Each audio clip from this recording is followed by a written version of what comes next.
যদি আপনাকে ক্রাইম করতেই হয় তাহলে অন্তত এটাকে ছোটখাটো অপরাধের মতো করে করবেন না, তাকে একটা পেশা বানিয়ে নিন।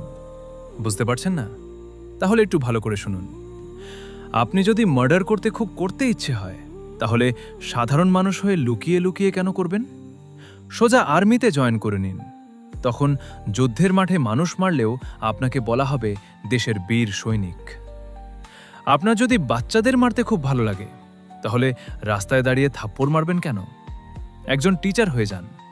তখন বাচ্চাদের মারলেও অনেকেই বলবে শিক্ষার অংশ। আপনি যদি গরিব আর দুর্বল মানুষের ওপর অত্যাচার করতে চান তাহলে আর দেরি কেন? পুলিশের চাকরিতে ঢুকে যান। তখন আপনার ক্ষমতার সামনে অনেকেই মাথা নিচু করে থাকবে। যদি মানুষের টাকা খেতে ইচ্ছা করে তাহলে ছোটখাটো চুরি কেন? সরকারি চাকরিতে ঢুকে যান। তখন ঘুষকে অনেকেই নিয়ম বলে মেনে নেয়। আর যদি মানুষের বিশ্বাস, ভালোবাসা আর আবেগ নিয়ে খেলতে চান তাহলে সবচেয়ে সহজ রাস্তা কি জানেন? ধর্মের বিশ্বাসকে ধ্বংস করে ভণ্ড বাবা হয়ে যান। তখন মানুষ নিজের হাতে টাকা এনে দেবে, নিজের বিশ্বাস আপনার পায়ের কাছে রেখে যাবে। তাই মনে রাখবেন, এই পৃথিবীতে অনেক সময় অপরাধ বদলায় না, শুধু অপরাধের নাম আর পোশাক বদলে যায়।